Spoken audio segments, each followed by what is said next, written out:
In the quiet town of Ravenswood, nestled between rolling hills and dense forests, lay a secret that had been buried for decades.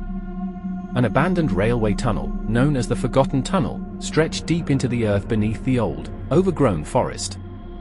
Locals avoided it, whispering tales of strange occurrences and ghostly apparitions. They said the tunnel was cursed, a place where the line between the living and the dead blurred. One brisk autumn day, a group of friends, Liam, Sarah, and Jack, decided to explore the infamous tunnel. They had heard the stories but were skeptical, believing them to be nothing more than old folklore. Armed with flashlights and a sense of adventure, they set out to uncover the truth. As they approached the tunnel's entrance, the air grew colder, and an unsettling silence fell over the forest. The once lively chirping of birds and rustling of leaves ceased, replaced by an eerie stillness. The entrance to the tunnel was overgrown with ivy, and its dark, gaping maw seemed to beckon them inside. With a deep breath, Liam led the way, his flashlight cutting through the thick darkness. The tunnel walls were damp and covered in moss, the air thick with the smell of earth and decay.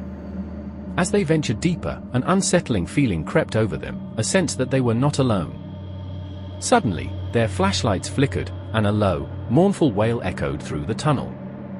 Sarah clutched Liam's arm, her eyes wide with fear. "Did you hear that?" she whispered. Liam nodded, trying to appear brave, but his heart pounded in his chest. "Probably just the wind," he said, though he didn't believe it himself. They continued deeper, the tunnel seeming to stretch endlessly before them. The wail grew louder, more distinct, as if something was following them. Jack, who had been bringing up the rear, turned abruptly, his flashlight casting erratic beams of light. "Guys, I think we should head back," Jack said, his voice trembling. "This doesn't feel right." But before they could turn around, a cold gust of wind blew through the tunnel, extinguishing their flashlights. They were plunged into darkness, and the wail became a cacophony of voices, whispering unintelligible words. In the pitch black, Liam felt a hand grip his shoulder, icy and firm. He spun around, but there was nothing there. Panic set in, and he fumbled for his flashlight, desperately trying to turn it back on. When the light finally flickered to life, it illuminated a figure standing a few feet away. It was a woman, her face pale and gaunt, eyes hollow and lifeless. Her dress was tattered, and she reached out a skeletal hand toward them. "Help me," she whispered, her voice a haunting echo. Sarah screamed, and the figure vanished as quickly as it had appeared. The tunnel was filled with a deafening silence once more, broken only by their ragged breaths.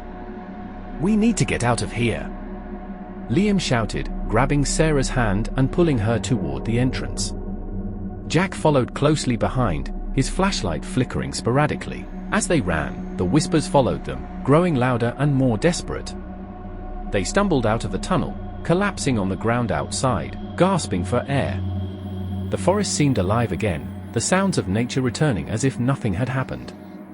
Shaken and terrified, they vowed never to speak of their experience again. The Forgotten Tunnel remained, its secrets buried deep within its dark corridors, a reminder that some places are best left undisturbed. The friends never ventured near it again, and the townspeople continued to whisper tales of the cursed tunnel, warning all who would listen to stay away.